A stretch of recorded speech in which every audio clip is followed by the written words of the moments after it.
Greetings, greetings, greetings, royal family. I'm back, and so is the cast of Love and Hip Hop Atlanta.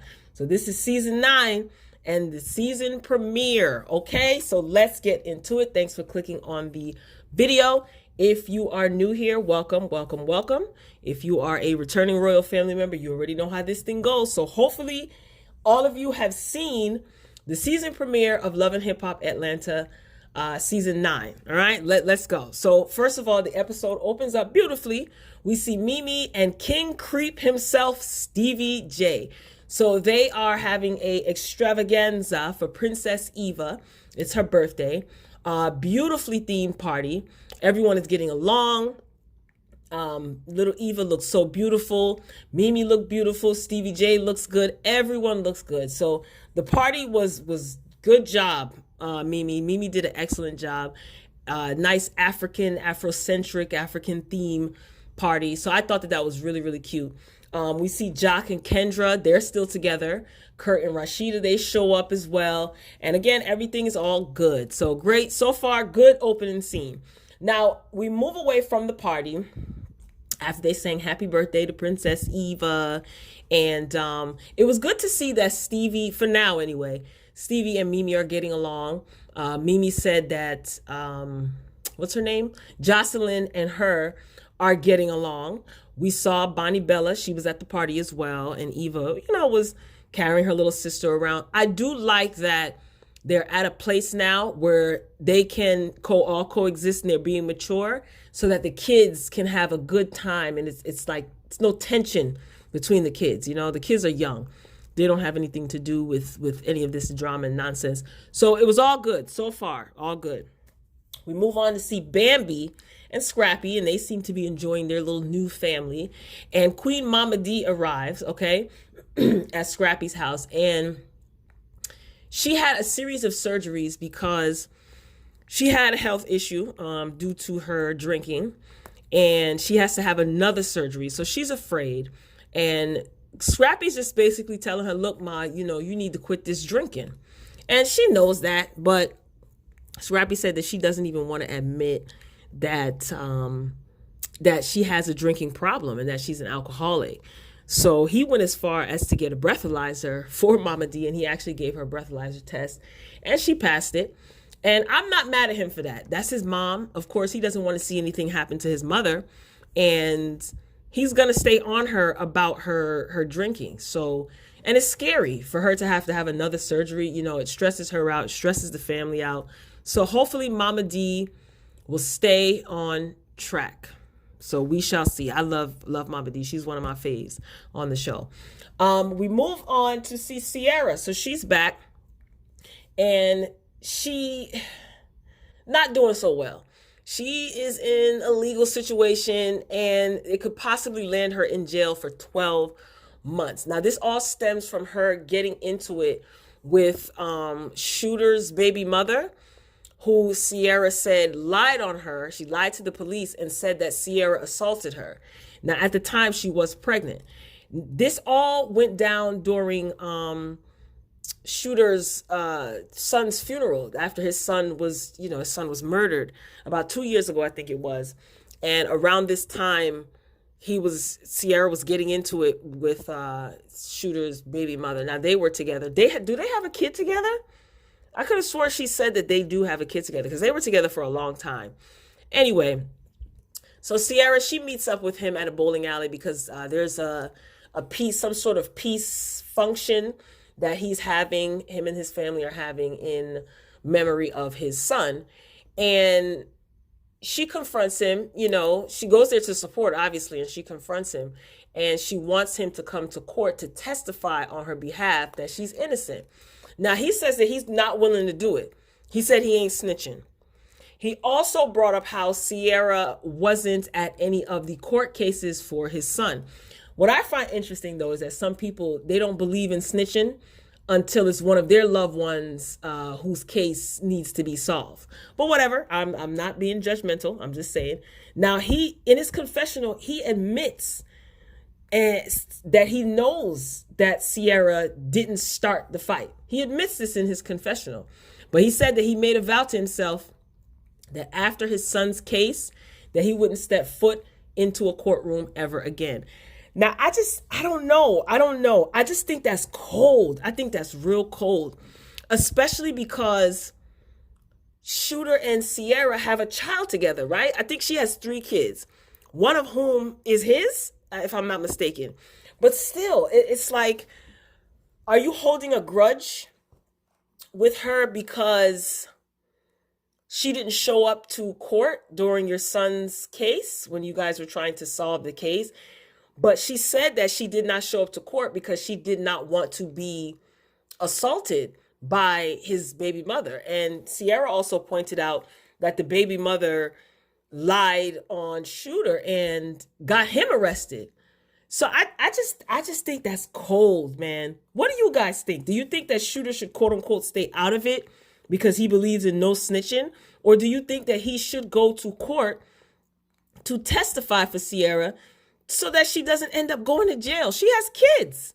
He just lost a child. I don't know. I think that's cold, man. I really do. I don't know. Let me know what you guys think. Anyway, we move on to Jock and Kendra. So again, they're still together. And it's good to see Jock back to his boyish looks instead of looking like somebody's auntie. You know what I'm saying? Anyway, so Kendra, she wants Jock to get a vasectomy. And she is focusing on their future. And she's planning accordingly, you know. She says she doesn't want any children at all. And she doesn't want Jock to have any more children. Mind you, they're not married yet. I think Jock has either 8 or 9 kids. And it's like, Jock, do you want more children? I don't know if he said that he wants more children. Do you need any more kids? I'm just saying, you know, you can do whatever you want to do, but she's very serious about him getting a vasectomy. And of course, he's not feeling it. It's an ego thing, I guess. And he has the right to feel that way. But he didn't say like, no, I don't want to do it because I want to have more kids. I think he does want to have kids with her, but she doesn't want to have children. So, I mean, yeah, that's rough. They need to iron this stuff out before they get married. Because again, they're not even married yet. So speaking of married, we move on to Rashida and Kirk. So Frost Bistro is up and running and it's a family affair. You know, the kids are working there and I think that that's great. It gives them something to do. It teaches them responsibility. You know, this is their family legacy. So eventually this will be passed down to them. So I'm all for it. And from what I hear, the reviews are pretty good. The actual spot, the restaurant, really beautiful scenery, really nice. Kurt and Rashida, they're getting ready to celebrate their 20 years of marriage. Now, was that baby storyline fake? I don't know. It's been a while. I guess I'm out of the loop. Where that baby at? That baby that Kurt allegedly had with Kelsey or whatever her name is. Was that fake, y'all? Put me up on game. Let me know if I'm tripping. Let me know if that was fake. Because if that was fake, they seem really comfortable just coming back for a new season like nothing happened. Where that baby at? Where is Cameron? Anyway, so as usual, Kurt, he has an issue with Rashida's mother. She is a hot mess. And he's basically saying that, you know, Mama Charlene is not pulling her weight at her store because Rashida has press. And if I'm not mistaken, they opened up another store where they sell plus size only clothes. And I think Rashida's mom is running that store.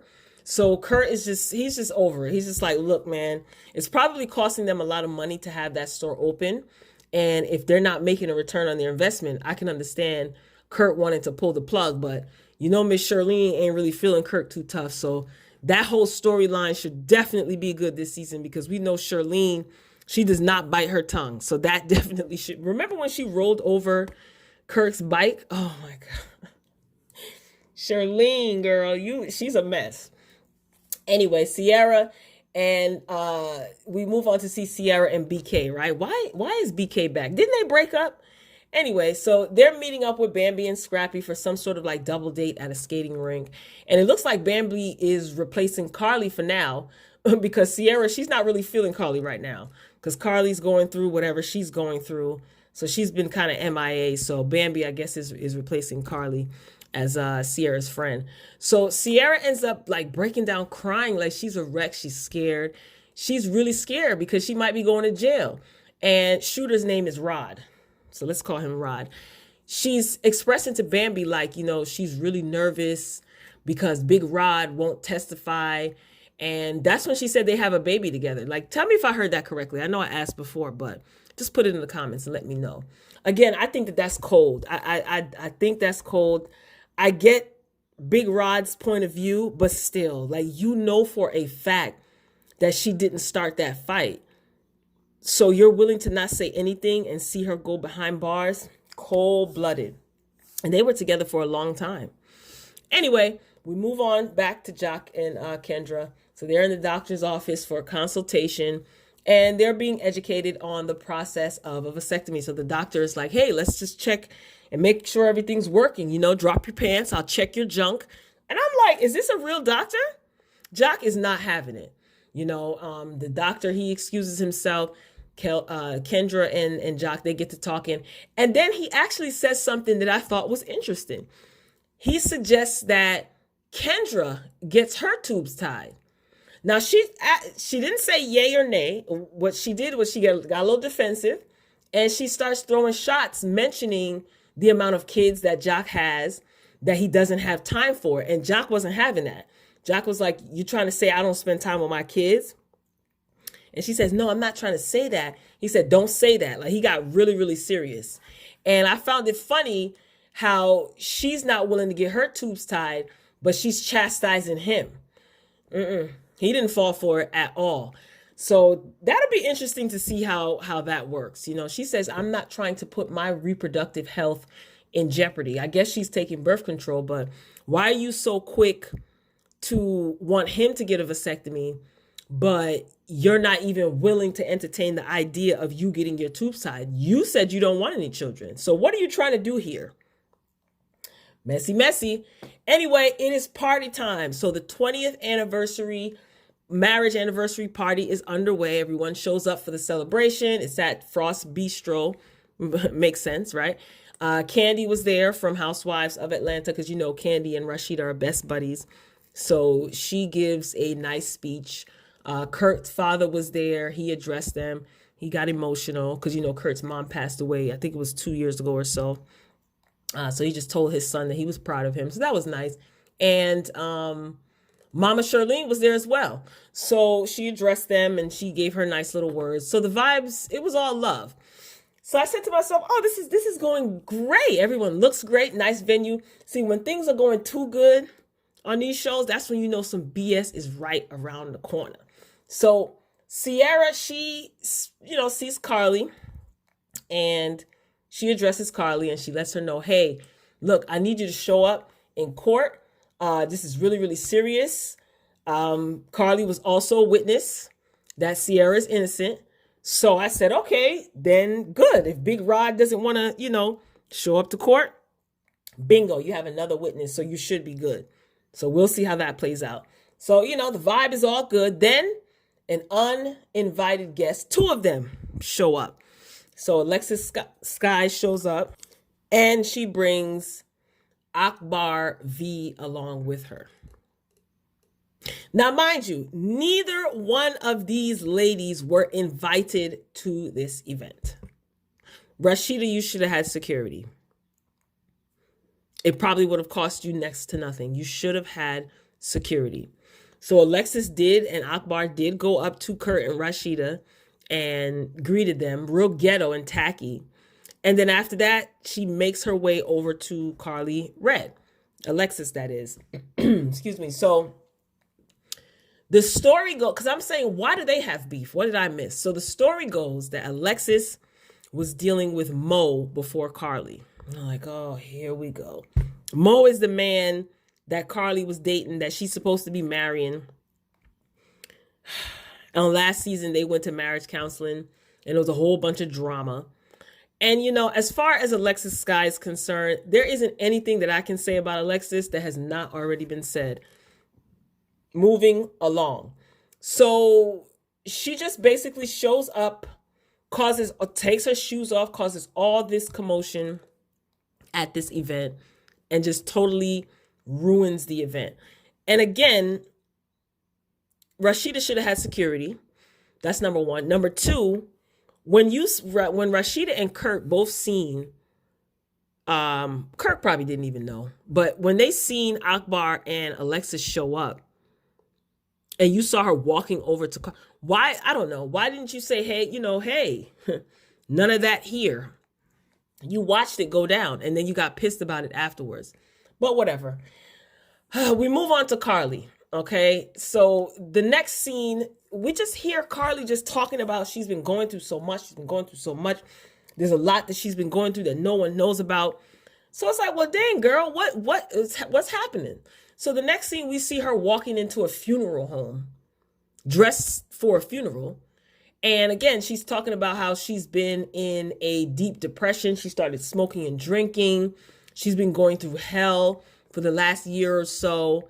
And I guess that's why she's been MIA as far as Sierra's life is concerned, because she's obviously been going through something extremely traumatic that I'm pretty sure is going to play out in the season. And that's where the episode ends. Like, you kind of see them flashing. You see people one by one showing up to the funeral home, like, and you hear like, why are we at this funeral home? Now, I think that she's having a figurative funeral, and is ending her relationship with Mo. And she's probably going to reveal some things that went on in their relationship. I'm hoping that I'm right. And I'm hoping that casket is empty and doesn't have a human being in it.